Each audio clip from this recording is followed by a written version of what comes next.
Hey, what's going on everyone? I'm Mekkah, and you're back watching another Fire Emblem Archetype tier list, and as you can probably tell, today we are going to be doing the Fire Emblem Armor Knights. They've been present since Fire Emblem 1, and they've rarely been any good. There are some decent ones, but generally these are pretty bad. And the main reasons for that are their main weaknesses, and those are two of the most important stats in Fire Emblem. Low speed and low movement, and both of those kind of suck. Now, there are some good ones, actually, but there's also plenty of bad ones.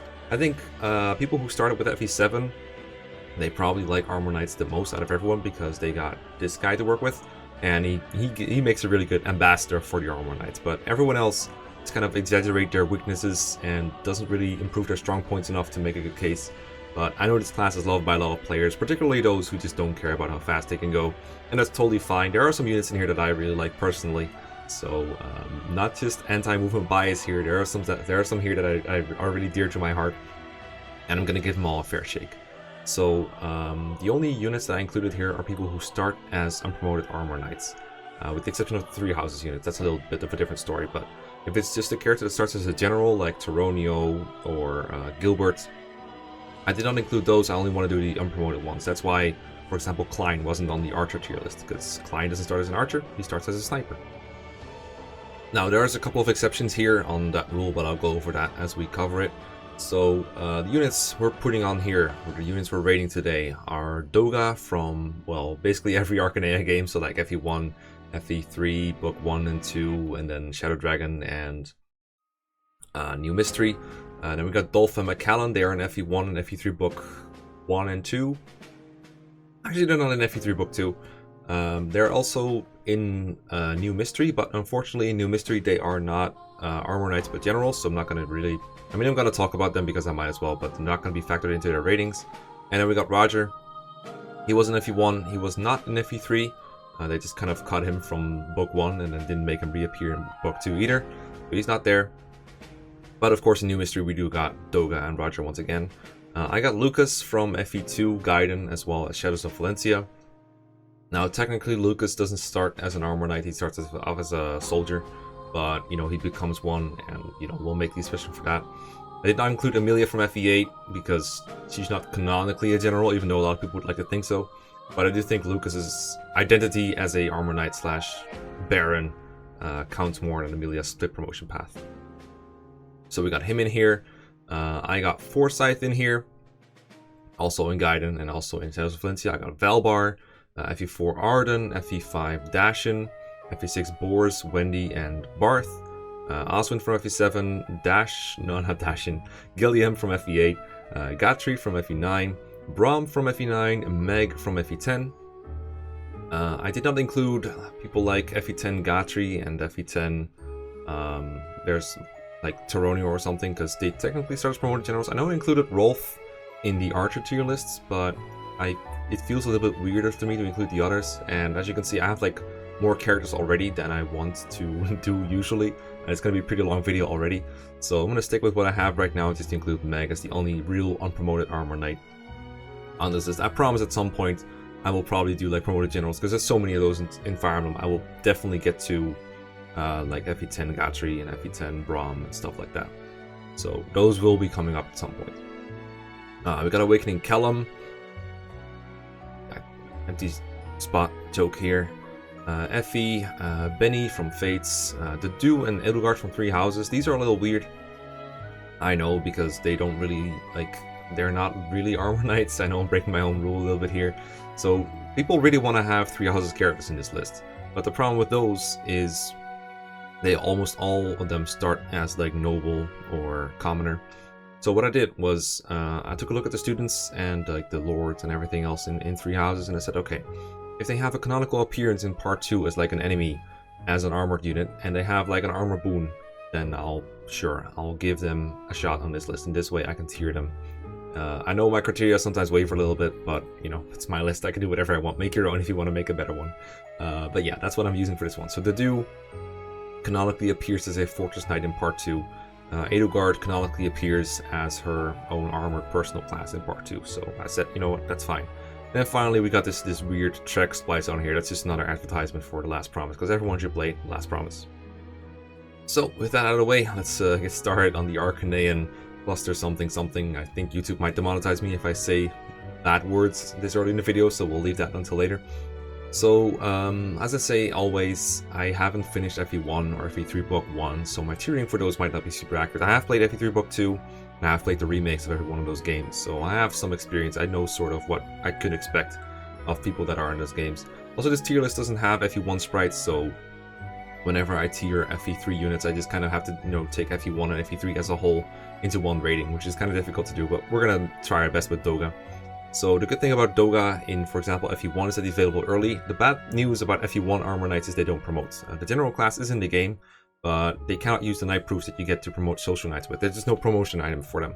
So technically they can't promote their Armor Knights, period, and that's common in FE1.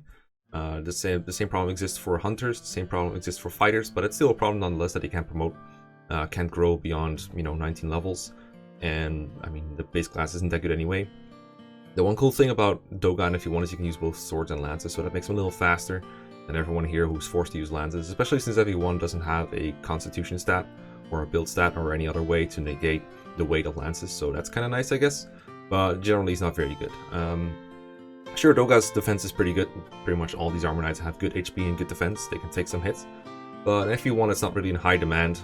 Same for FE3 Book 1 or 2. The enemies are so weak that your audience can shrug off hits quite fine. And in addition, like Marth in these games has 7 move, whereas Doga, I'm pretty sure, only has like 4.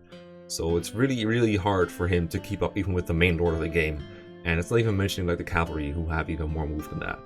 And the flyers, who have even more than that. Like, this is one of the many games where wyverns, for example, are just super broken. And a lot of units promote into wyverns. Like, you got FE3 Book 2, Pala, for example, Katria, Sida in FE1 and Book 2 and 1, basically. So, and then, of course, warp skipping is a very dominant strategy as well, and, you don't really need a tank if you're just going to warp skip. Just warp straight to the boss and then kill everything. Of course, that goes for a lot of units. It doesn't really make them worse relatively compared to other people, but generally the fast playstyle that you can have when you're playing a game like that doesn't really do them any favors either. So, I'm going to put Doga for like FE1 and FE3 Book 1 and 2 around here, and it might just be generous, but I'm doing that mostly because he has some availability to his name. Dolph and Mekkah, they're not that lucky in that regard. So imagine joining like halfway through FE1, but you still can't promote and you join on a level and bad. That's Dolph and Mekkah in FE1 for you. FE3 Book 1, they're not a whole lot better. It's so bad.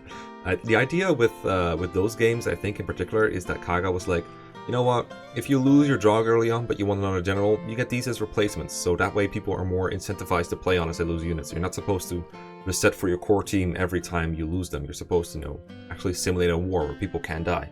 A lot of people nowadays don't play like that.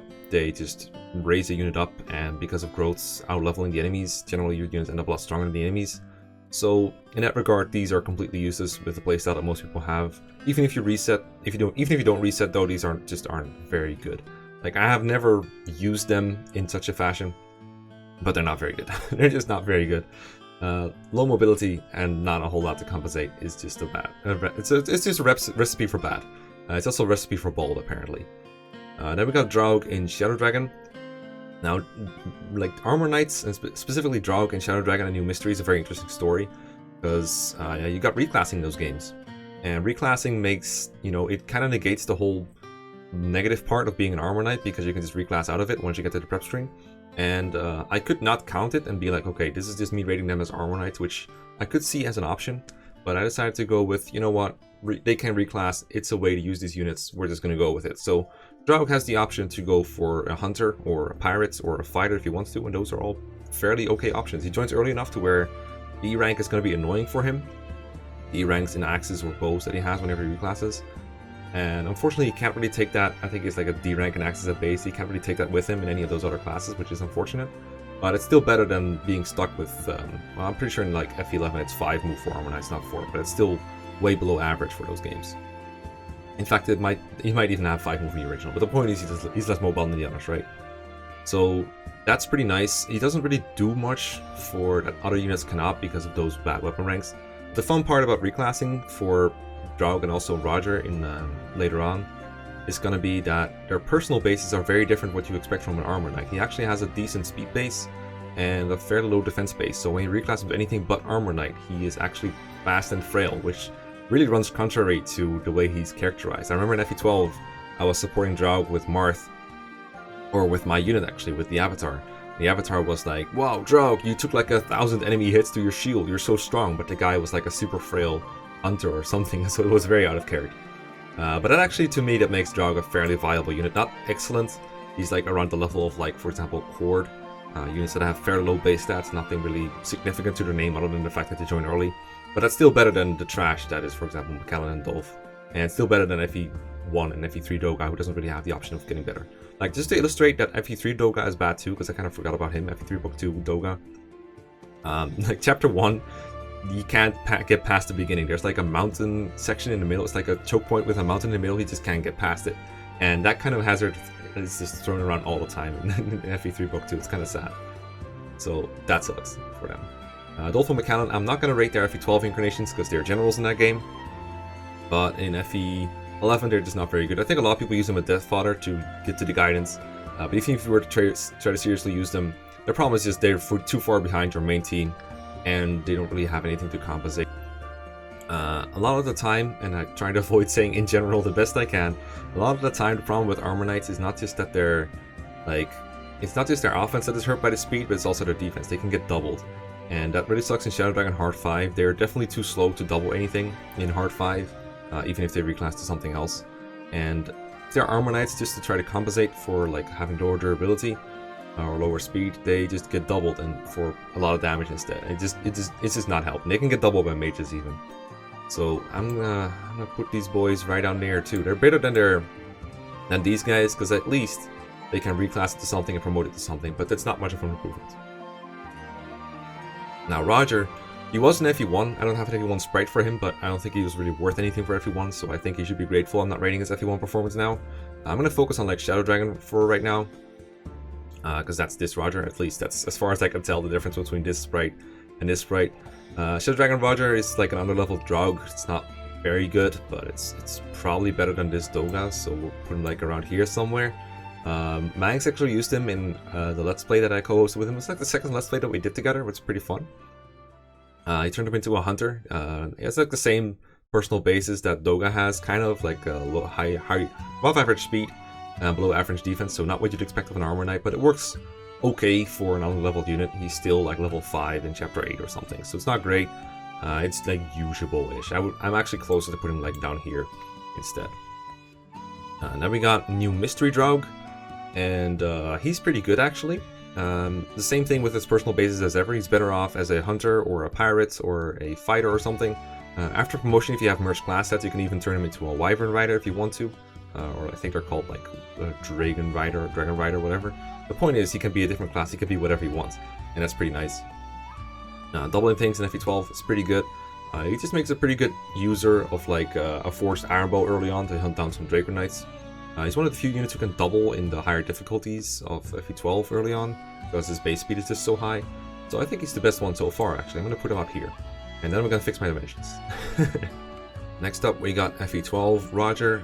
It's been a while since I recorded with Don on the 0% growth run, but I do remember him saying that the FE12 version of Roger is actually kind of decent. He's like 2 levels away from promotion. He joins at like level 2, level 8, so 2 levels away from promotion.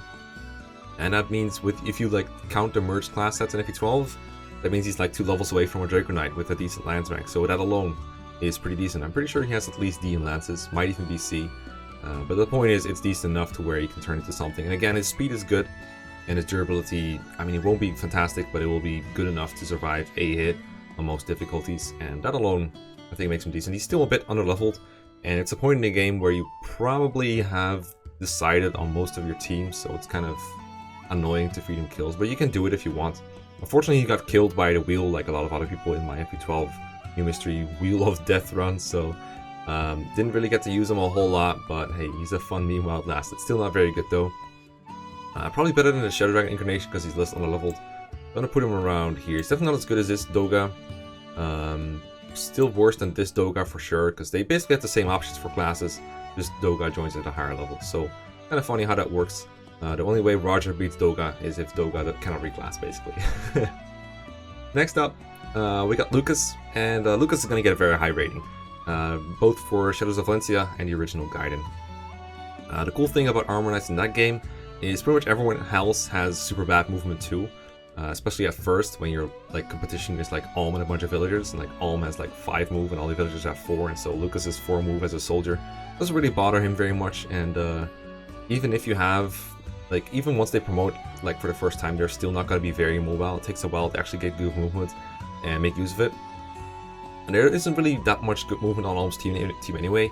Like if you turn any of the other villagers into a cavalier, they can get ahead, hit a soldier for like 3 damage, and then you have to retreat and get healed anyway. So not much of a point in moving very far in that game, regardless of what you do. So having low movement doesn't hurt him very much. At some point you get like an item that gives you like 50 move. You can just like move wherever you want anyway. And he's a pretty good candidate for it because his combat stats are so good. He's got really high strength and defense at this point when he promotes from like soldier to, I think, armor knight to baron. And he's one of the most bulky units on Alm's route, if not the most bulky route. Can have a bit of a problem with like teleporting witches, but pretty much everyone does. And he can still deal like a decent chunk of damage to them. He's not the worst unit against them ever. But generally, in both FE2 and Shadows of Valentia, Lucas is a pretty goddamn good unit. And really nice tank for the most part, really strong unit. And also, like, again, almost everyone else moves slow, so unless you're being warped, or you get that plus 10,000 movement item, you're just not getting anywhere fast to begin with. So either everyone is keeping up with Lucas, or you can warp Lucas on like a choke point or a bridge or something like that, and he can do pretty well. So I considered S tier for him, but I'm still gonna do A tier. I talked about this with a couple of guys on Starlight, on the you could call it the elitist Fire Emblem server, I guess. It's just a server with a lot of good Fire Emblem players on it, and a lot of them thought, you know what, Lucas is probably one of the best units on this list, and arguably S tier, but we're gonna go with A tier for now. It's like an average between FE2 and Shadows of Valentia. I do think he's a bit better in FE2 overall than the Shadows of Valentia, but he's both ways he's pretty goddamn good. Forsyth is a lot less fortunate. He joins like almost at the end of part 1 with no real redeeming qualities. A lot of people have called him like the worst unit in Gaiden, which might be correct. The funny thing about Gaiden is like a lot of the times your units are just forced onto the battlefield, like all of them. There's not really a deployment limit, and there's also no real prep screen. You just change the order of your units. But whenever Forsyth gets forced on a unit, there's just on the field, there's like a chance that a witch will just come in, teleport, and kill him in 1 round or something if he hasn't been leveled. So he's actually an active liability if that happens. I'm not really going to count that against him very much, because you can manipulate if he ends up on the field. And the witches have like some kind of weird AI where they don't always want to do that. They kind of randomly decide not to kill people. So thank Kaga for your mercy, I guess. But still, he's just not very good. He doesn't have the insane stats that Lucas does, but he still has all the drawbacks of a low movement armor knight. And he joins at a point where you do have some promoted units, and he's a little bit behind. It's like if Python didn't have anything going for him, but you still get like all the bad parts of being Python, like being inaccurate and everything. Like, I can't be too elaborate on this because it's been a while since I've played Gaiden, but from what I remember, Forsyth is like a little better than these scrubs basically, but that's about it. You can use him, but he's not great. Then we got Valbar. Yeah, I like him early in Celica's part because they kind of desperately need a choke point holder sometimes, and they don't really have a whole lot of defense to their name. But then again, the enemy density in early Celica is not that high, and so his usefulness is outlived pretty goddamn quickly, and at some point he's just a liability. Celica also is like really heavy on terrain. Generally in Celica tier lists, the Celica route tier list would look like, you know, S tier, Pala, and Katria, and then like 5 tiers between that, and then everyone else. And then below that somewhere is Valbar for most of that route. He's just not very useful, but he does have some early game utility, so I am willing to grant him being a little bit better than these scrubs, but not a whole lot. I don't think he's very good, but he's interesting. I'll give him that much. He's alright. He's okay. He can do some things, but not a whole lot. He's alright. Like, I think this goes for both Gaiden and Shadows of Valentia. I don't think that makes a very big difference for Valbar and how good he is. Then we have Arden from FE4. Now, I love Arden. He's really fun. He's not very good. I think he's some people would call him like the worst unit in Fire Emblem of all time for some reason. I don't really know why. I do think he's in a game where movement is like super important. Like, I think movement is one of the best stats, if not the best stats in like all Fire Emblem, but in FE4 it's exaggeratingly bad how bad Arden's movement is. Like 5 move with no Canto compared to the 8-9 move that most of your other units have, that every single one of your other units has in the prologue except for like Azel. It's a really big difference, especially with road tiles and Canto everywhere and big maps where sometimes you just move straight on. without fighting enemies on the way, so you don't really get slowed down a whole lot. That puts Arden's movement behind like multiple turns, every turn. It's just super bad. So he's best off as a castle guard, and your castle pretty much never gets attacked in Fire Emblem 4 unless you fuck up sometimes. And the one time it does like get attacked by like Aranis and a bunch of Pegasus Knights, you'd rather have Lewin on there than Arden. So not much of a purpose for him. I will say though that one thing that Arden has that a lot of these other units lack is some good accuracy. You can use swords in his base class. A lot of these guys use lances, and that gives Arden weapon triangle over your axes that plague every Fire Emblem game, and that actually helps him a lot in when he does get to fight. He doesn't get to fight a whole lot, but when you do get him there, he's actually pretty reliable at tanking and killing the enemy. And that's one thing that some of these units lack, is his reliability. So for that reason, I will still put him in E tier because I really don't think he's very good, but I think he's the best of the bunch for sure. And I actually found it pretty easy to get Mangs to promote him. Like, I didn't just say I found it pretty easy to promote Arden. I said I found it pretty easy to get Mangs to promote Arden in a ranked run, nonetheless. So that was pretty interesting. He's actually not that bad in the arena, but pretty much everyone is okay in the FE4 arena. You just need to be able to use the hero sword. But the fact that he, for example, finds a pursuit ring, it either means that he has pursuit, or he has the money to buy whatever he wants, because then he could sell the pursuit for basically a free 20k gold. And from there, it's pretty easy to get him Paragon, actually. And if you can get Arden into a position where he gets into combat, like for example, if you get him to the bridge where all pirates spawn in Chapter 3, that is some really easy XP that he can take advantage of if you really want him to. It's not optimal, but if you're doing a ranked run, it's the kind of thing you kind of have to do. And Arden actually does pretty well at it. So despite being bad, Arden is not unsalvageable. Also obligatory mention, I soloed FE4 with Arden once, and it was a huge pain in the butts, but at least he has the defense to not like take any damage from like half the enemies there, so that made it a lot quicker. So thanks, Arden, you're really goddamn tanky. His defense is still bad. I guess it also helps Arden a little bit that in FE4 you just don't get doubled unless the enemy has pursuit, which is very rarely the case. Like almost all people with pursuit are player units. I think like maybe 10%, 20% of all enemies have pursuit, and most of those are bosses that he's never going to see. So Arden's low speed doesn't actually hurt him very much. Then we have Dashin, and he's in a game where you do get doubled if you have lower speed, and that sucks. Dashin has a period of time where you just don't really have much alternatives. Like a lot of these guys joining the early game where you don't have much alternatives. But for Dashin, I think this is especially notable, because he joins in the Manster arc, where your best units are like Leaf and an Asfel, but neither of them are like big tanks or anything. They can't really take a whole lot of hits. The same goes for Fergus. He's a good unit, but he can't really tank very well. If you need a bunch of guys tanked, Dashin is your man. The big problem I have found with Dashin a lot of the time is his battle axe is very bad, so you kind of have to prepare for him to have a better axe available. You kind of have to bring the Brave Axe into Master if you want him good.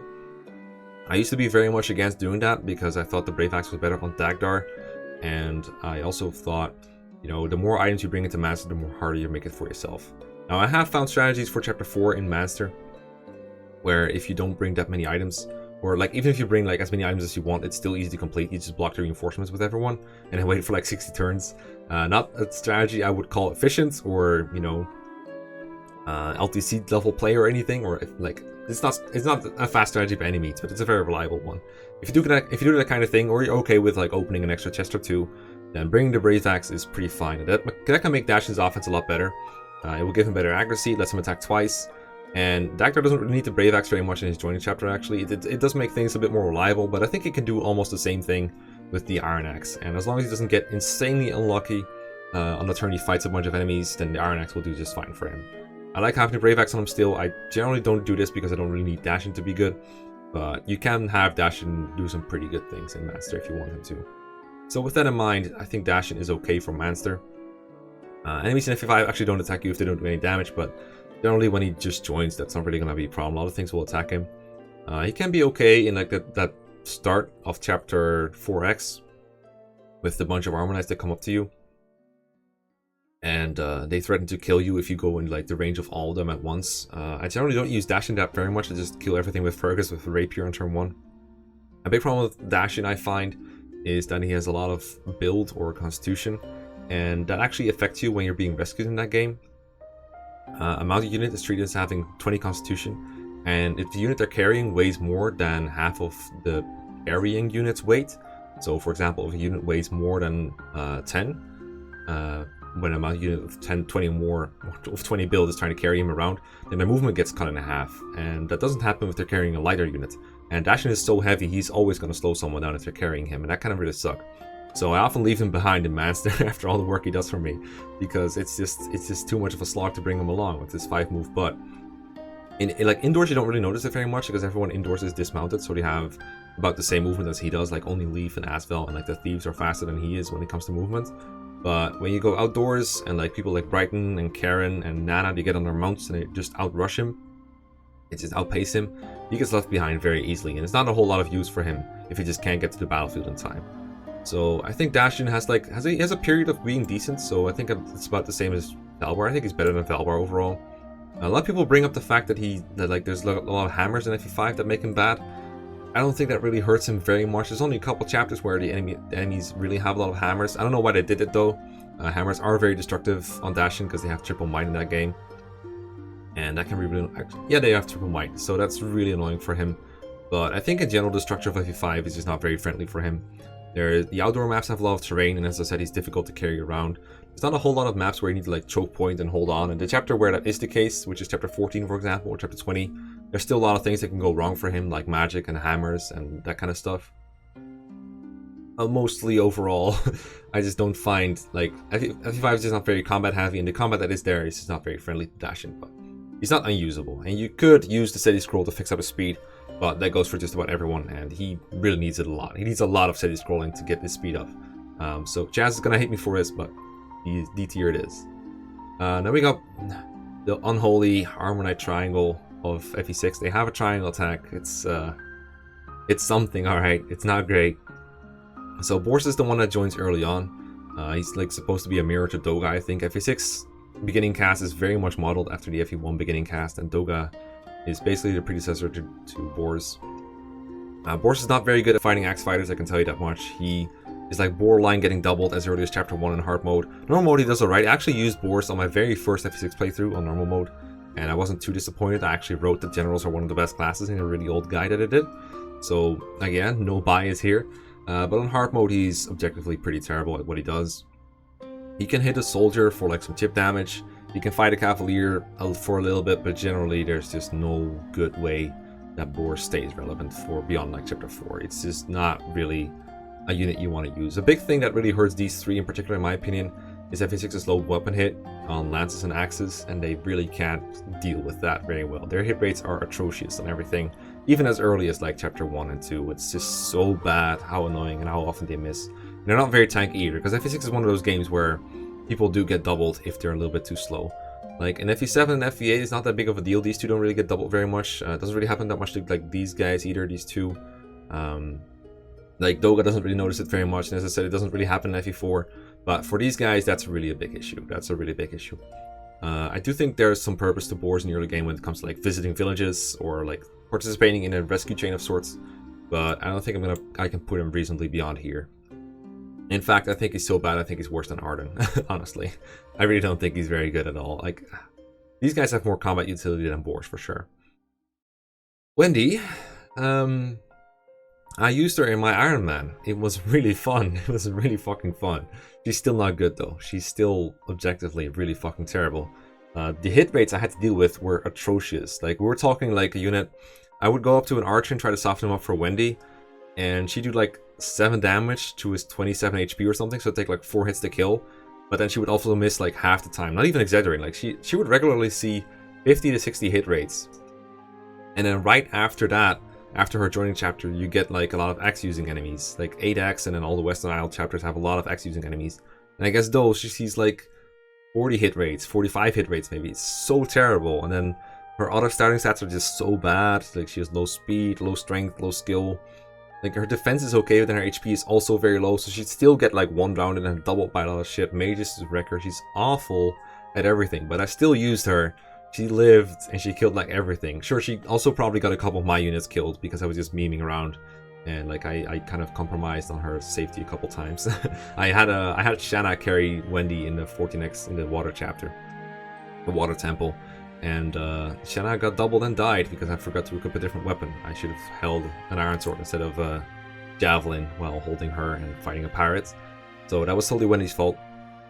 I loved using Wendy. It was super fun. I love using bad units. It is so satisfying to have him be good. but they're not that good without your treatment, and if you need that much treatment to be good, you're just not very good. So I'm going to put her here. I do think she's probably the worst unit I have ever used, but it was...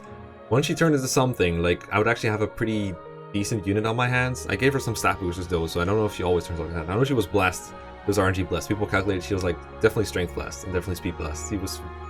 She turned out really well for how good she was supposed to be. She's fucking garbage. Holy shit, she's so bad. And triangle attack though is super hilarious, but she's so bad. But she can be good. Even in hard mode Iron Man, she can become good. So if that isn't the sign that any unit can be good, that basically means that any unit can be good is not a good defense of any unit then. So Barth is like, I think he's the most extreme armor knight on this list. He's literally just high HP, high defense, high strength, and then everything else is bad. Low movement, low skill, very low speed, and low res. That's pretty much embodies the armor knight spirit.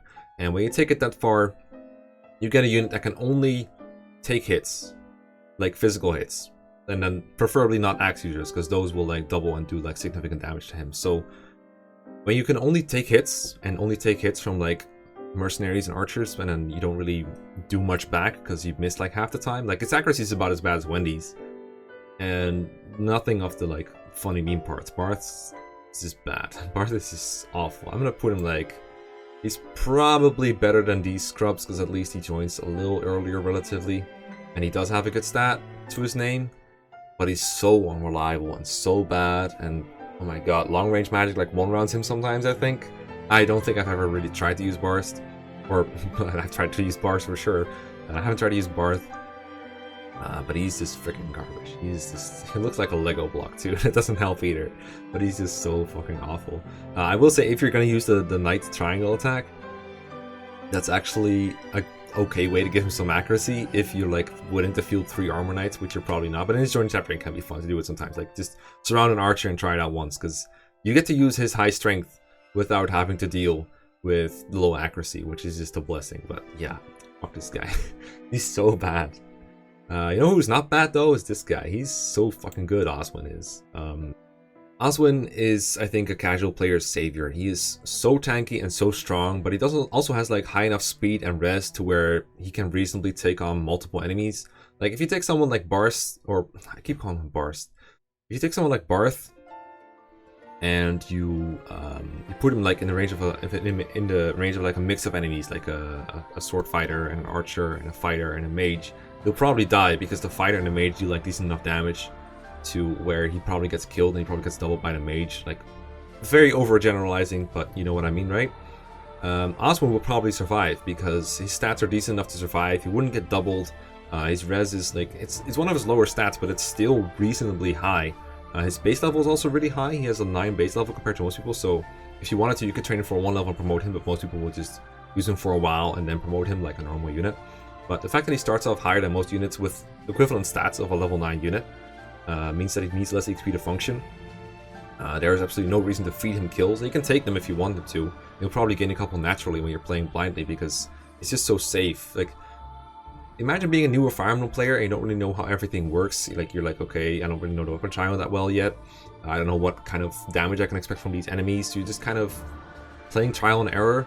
Oswin will almost always give you a good reward for your trial. There won't be much error because the guy just doesn't die no matter what you throw at him. He can take a hit from like every enemy on the map sometimes and come out fine, especially in the normal modes, which is what most people play first. So people love Oswin.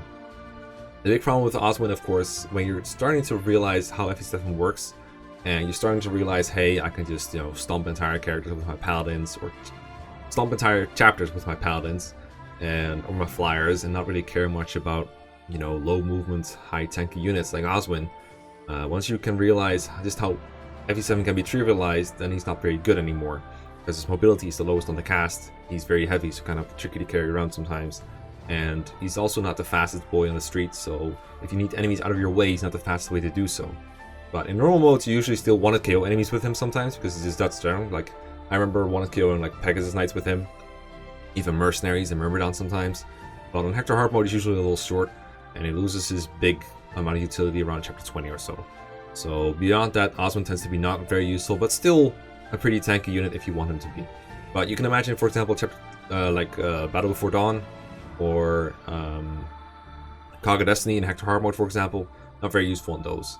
So he really falls off there.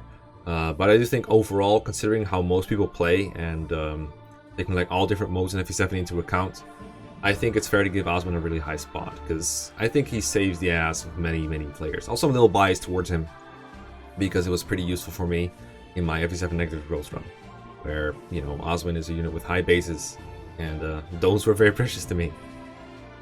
Alright, so after that monster of an entry, we got Gilliam from Fire Emblem 8. The one I almost forgot, actually, when I was compiling the units to be put on this list.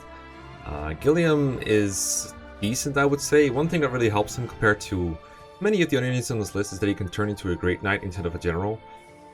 General has the problem where it only has like 5 move in most of the cases, and then most people will promote and get like 6 at least, and oftentimes it's even 8 or even 9 in some games. But Gilliam, he turns into a Great Knight and he gets 6 plus Canto, which is nice.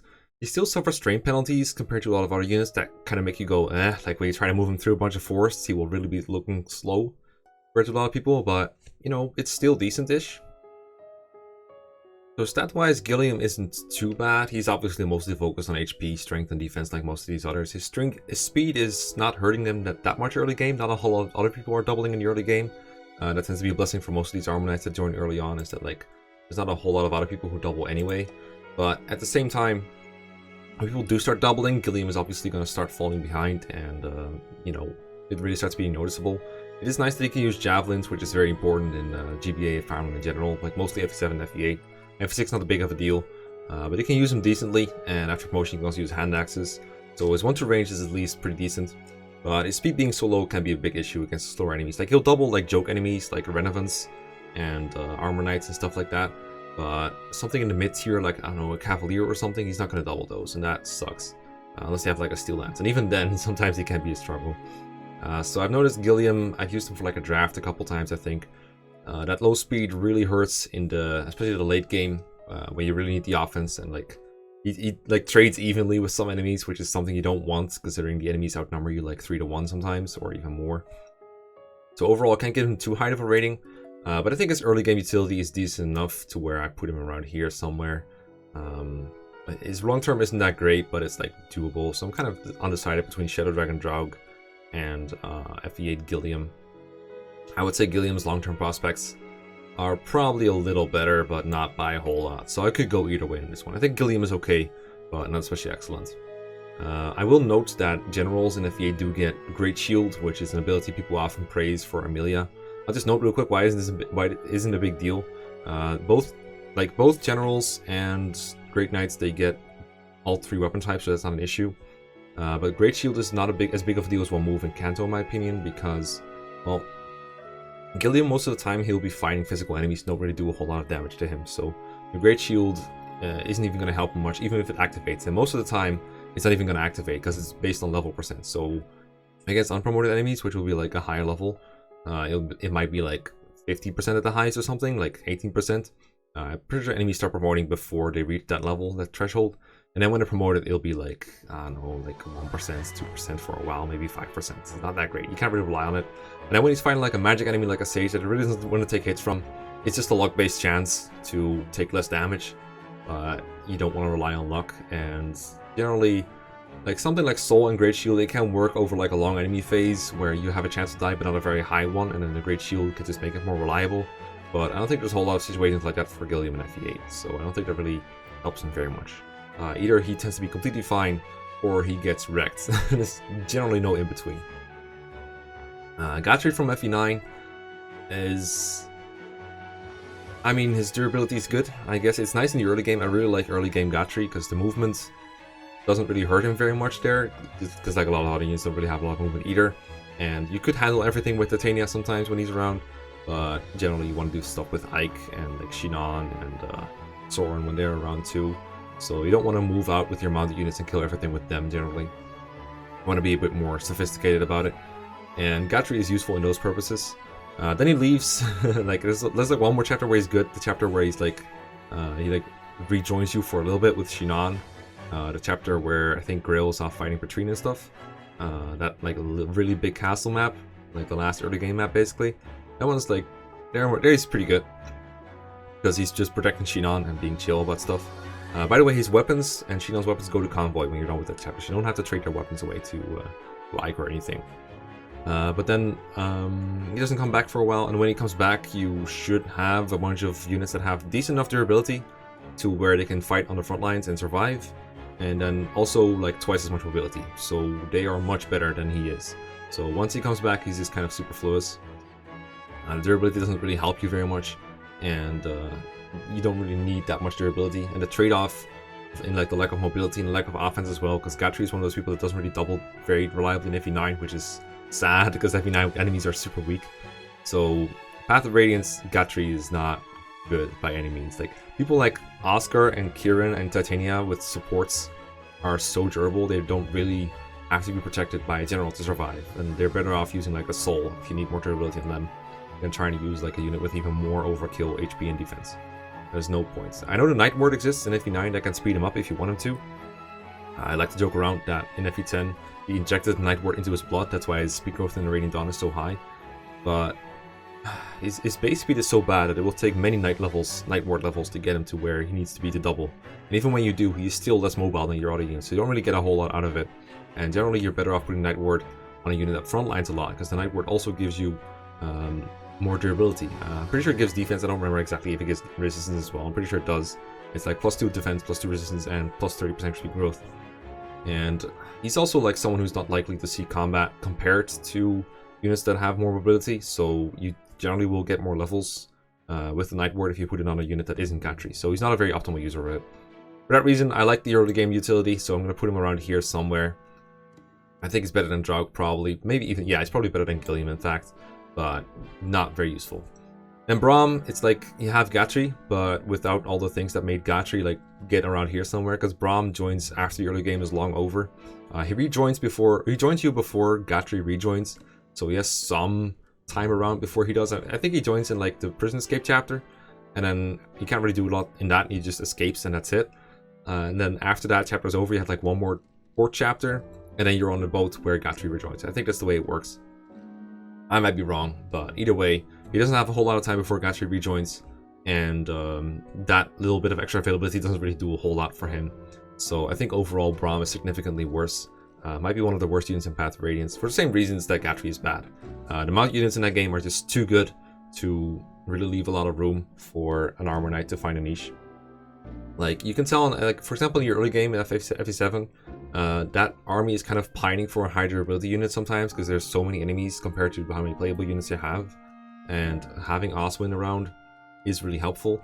And in the same vein, another better example in this, same thing in like FE8, there isn't a whole lot of alternatives to using Gilliam in the early game, so you might as well get some use out of him when you have him.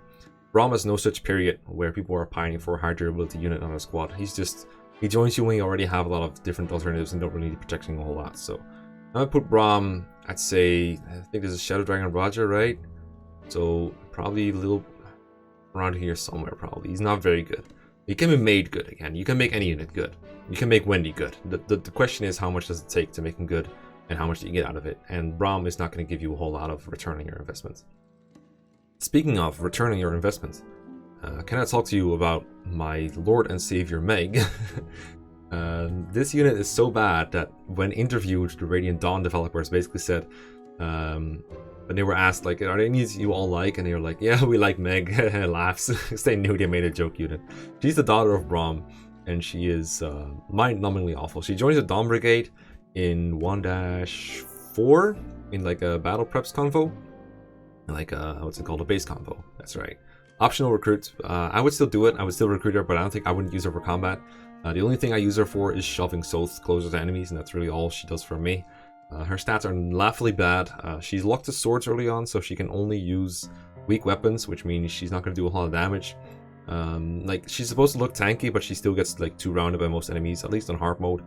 And she's not really doing a whole lot in return. At least she's sort of accurate, I guess, with swords. But I think like if you give her like the Draco Shield and the Angelic Robe you give her at base level, then she's about as durable as like a base level Nolan. That's how durable she is early on. She's a really huge joke unit.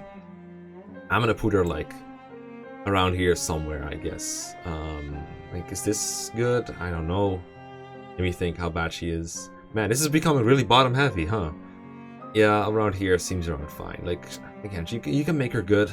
She does have really good growths. She has the growths of, like, people often say she's like a Pegasus Knight trapped in an armor body.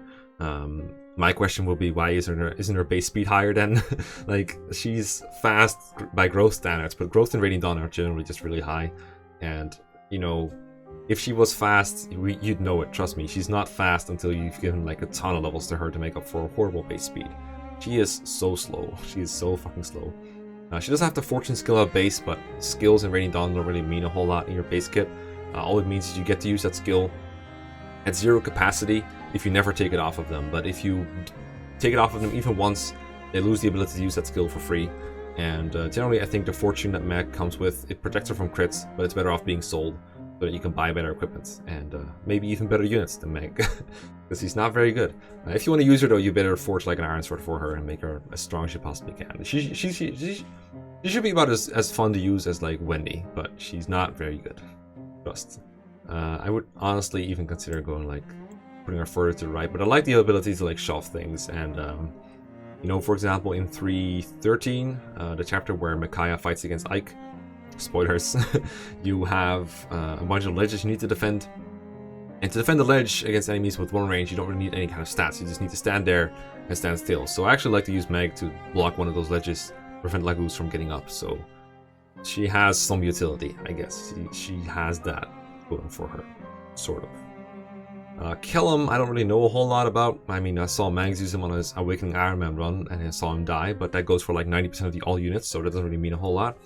I don't think I've ever used him in the long term. I know his reclassing options are bad. I think you can go like Thief. But generally, as long as it's not a flying class, I don't think there's a whole lot of point to it. I don't think there's a whole lot of purposes for a unit like him in Awakening. I guess one thing that helps him, sort of, is that you can pair him up with people, and he can either be a good stat backpack for people, give him a lot of defense to work with, or it can like fix his mobility a little bit, because you can pair him up to a mounted unit, have that mounted unit move up really far, switch them again, and you have a Gilliam that's moved like 8 spaces, which is interesting, to say the least. Of course, next turn, he will not be that mobile anymore, because then next turn they have to deal with the movement that he has. But it can be an interesting way to get him to the front lines, I guess. I've never used him full time, so I can't really give a very accurate rating. I'm not even going to try to say a whole lot about him. I do know Awakening is pretty merciless when it comes to like the late game. They're a big fan of mixing in a lot of different enemies, including like mages, and things that Gilliam doesn't really like dealing with. So for now, I'm gonna put him like here as like a guesstimate for how good he is. He doesn't seem like bottom tier, but he seems pretty there overall. FE I have used, but only in Conquest. I haven't really put a whole lot of use in her in Revelation, and I have not played Birthright, where I'm pretty sure she's unavailable anyway. She's Elise's retainer, and I know Elise kind of joins you in Birthright, but not really as a unit, so I'm guessing the same goes for FE. This is something I want to check, but honestly, I'm not even going to talk about Birthright FE even if she exists, because I haven't tried her at all. So FE in Conquest, she was pretty durable early on. I used her for like the whole game, and I was pretty impressed with her overall with her durability. It sucks that she still can die, because anyone in Conquest can die, because her HP is kind of low, just like most Fate units. And Fate deploys a lot of like ninjas, which will nerf her stats to the point where her defense doesn't really help her very much. Getting doubled suddenly becomes like a death sentence against a lot of enemies. But I thought FE was pretty decent. Again, just like Gilliam, she can promote into a great knight, have some more mobility, that's kind of nice. So I'm okay with FE overall. I thought she was pretty fine. I'm gonna put her like top of C tier, maybe. Maybe like B tier. Yeah, she seems like B tier material. I'm gonna put her like up here. I know that like I think nowadays people would not rate FE that high, most people, but I haven't put a lot of like thought into like high level Conquest play. I'm just like mostly treating it as like a casual playthrough where you don't really know a whole lot, you're just kind of turtling through, and for those I think FE's pretty good. I'm sure FE's not that good in like a faster played Conquest playthrough, but she seems alright to me. Actually I think Doga is better though, so I'm gonna put her out here. Revelation, she just seems bad and imbalanced like most Revelations cast. She joins in like fake chapter 10, fake Conquest chapter 10 chapter, that they turned into a boring route where it used to be a very exciting defend. Oh my god, that chapter was so fucking painful to play, and she could like hold a choke point or like help defend the place, but she couldn't really do very much. And from there I didn't really use her very much, but the impression I got was that she was a mediocre unit in a game with so many broken units, or like a group of broken units that just stood out so much compared to her that I didn't really see the point of using her. So she's probably a little bit of that might be giving her credit for, but I don't think she's very good at all. Now we got Benny. I've never used Benny ever, so I'm just gonna put him in like almost random place. I know his like, sure, his defense is good, and his HP is good, or like above average, I think. And his strength is good, because he's an armor knight, so those all have to be good, but I don't remember him being particularly good. Like, if I had to give an estimate, he's probably about as good in Conquest as like FE is in Revelation, if that's like an approximation I can make. But from what I can tell, he's just like useful as a defense stat backpack and not a whole lot else, so...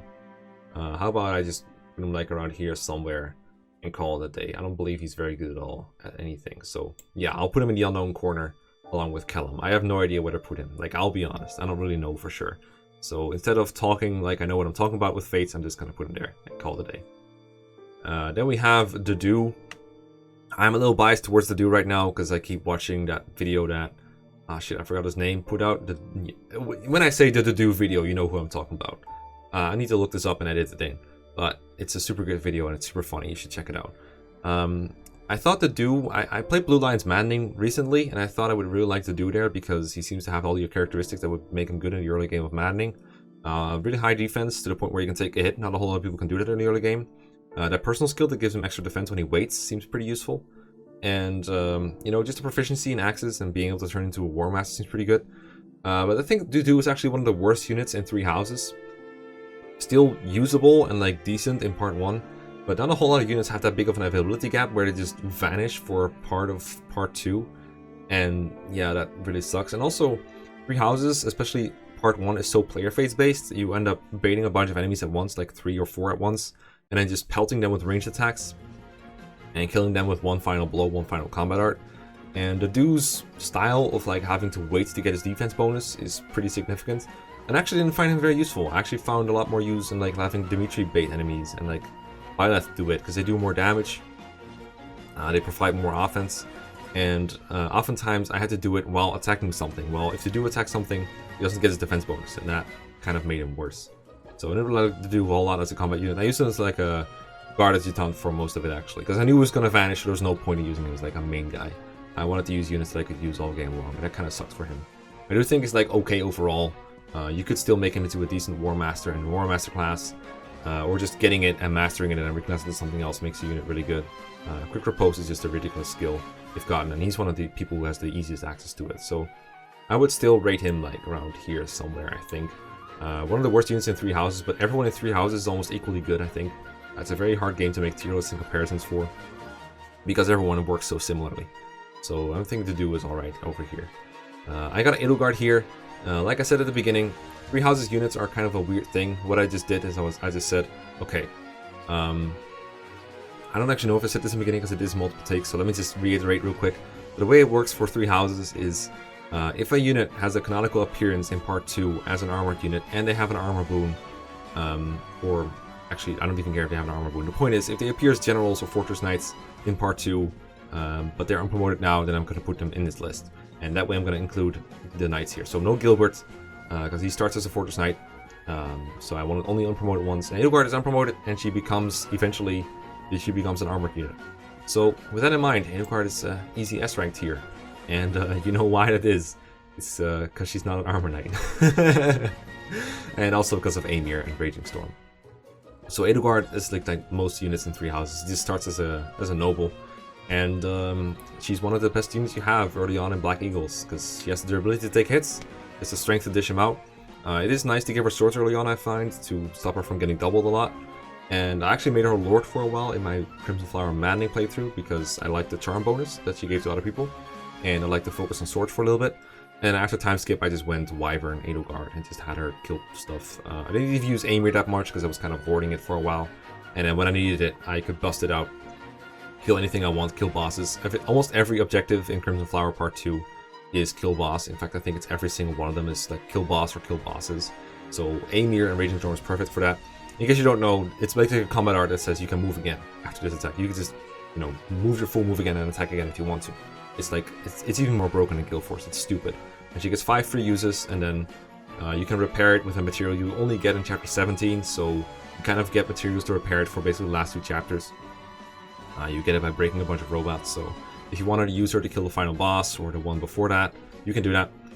and still have enough uses to like use it whenever you want. I find it most useful in paralogs actually, to get like cheesy kills, because paralogs have tricky objectives. For the kill boss objectives you don't really need it very much.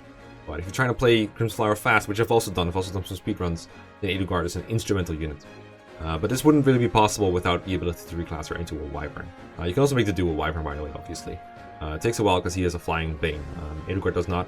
And Edelgard also has access to an intermediate class with flying in the Pegasus Knight, whereas mill units don't have that kind of luxury. They have to wait for Wyvern Rider to do that. That kind of sucks. But Edelgard is like a perfect Wyvern. She's absolutely broken at it. But even as like a Baron, she's okay.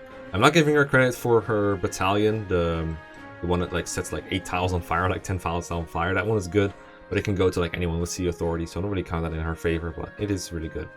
Raging Flames, it's like the Armored Empire Company or something. Pretty goddamn strong. But those can be used by anyone. Last unit on the list is Kevin from The Last Promise. I know it's weird to end with a hack, but that hack is so commonly played I couldn't help myself. I streamed The Last Promise quite a bit for a while. I played like through the whole game on stream, and it was super fun. And Kevin was actually one of the biggest memes on that stream. A lot of people loved seeing him, and the chat massively voted for him whenever I had like a stat booster to sell or stat booster to give out. So I gave him, I think, the pair of boots from the Limb mode, from Anakin mode.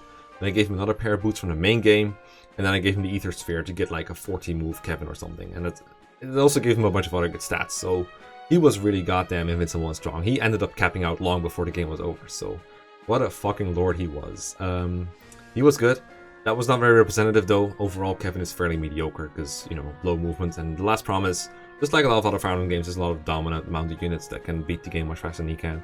Not a whole lot of strong Cavaliers, but it has a couple of really good Paladins and some really good Pegasus Knights and Wyverns that just plain make the game pace too fast for Kevin to keep up with. So overall, he's like one of those guys with like good early game utility and not much beyond that. I put him around here somewhere, I think. Alright, this is FE12 Roger, right? So around here seems fine. FE12 Roger is like okay. He's like 2 levels from promotion, kind of good, but yeah, we'll put him around here. We'll put the Trek Splice around here. So that is all the armored units. Let me know in the comments what you think. I just love the way this cascades downwards as more and more armor knights get sorted lowly. I got nothing else to say except let me know what kind of units you want me to do next, and let me know what I did wrong. Let me know where particularly these guys should end up, because I had no idea. And I will see you guys next time. Peace and goodbye.